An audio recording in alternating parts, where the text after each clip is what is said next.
tenses maxaa waaye tenses waad maqashaa maalin walba macallimiinta ka hadlaaya ama meel walba lagu sheegaayo tenses maxaa waaye maxaase laga wadaa what is a tense horta mis weydiisay mase fahansantahay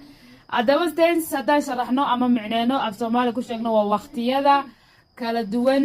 oo ficilka la sameynayo waqtiga ficilka dhacayo ayaa la yidhahdaa tense soo hal xabo markay tahay waa tense markaad dhehaysid waa waqtiga muxuu yahay waa waqtiga oo ficilka dhacayo ficilkana waa action English so the time the action is happening hadday noqon kartaa beri noqon kartaa beri dambe noqon kartaa shalay daraad waqtigu ficilka dhacay wax yar ka hor saacado ka hor sanado ka hor bilo ka hor hadba waqtiga uu ficilka qabsoomay ama dhacayo ama dhici doono ayaa la yiraahdaa tenses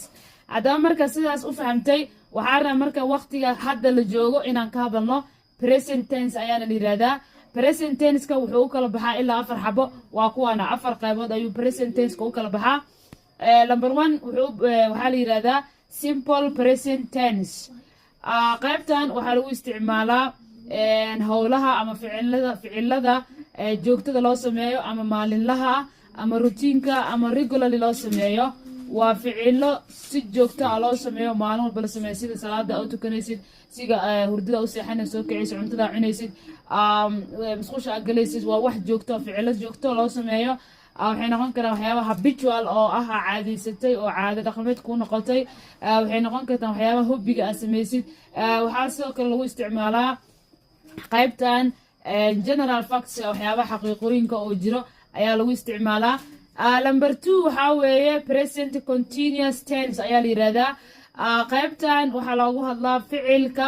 markuu hadda dhacayo hadda the action is happening now ayaa la yiraahdaa ficilka hadda ayuu dhacaya hadda aniga waa idinla hadlaya adiga ay fiirina way dhegeysanaysaa hadda waay now ayaa la yiraahdaa qaybtan now waa hadda the action is happening now alright third waxaa weeye present perfect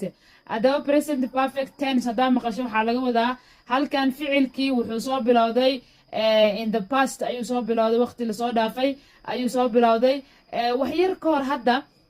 ayuuna qabsoomay uu soo gabagaboway ama saameyntiisii ficilkaas ayaa hadda dareemayaa sidaas ayaana loo yiri present perfect waa haddeertaan ma dhacayo gacantana laguma hayo laakiin waa ficil soo bilowday starting pointigiisa wuxuu soo bilowday waqti hore oo pastiga wuuna socdaa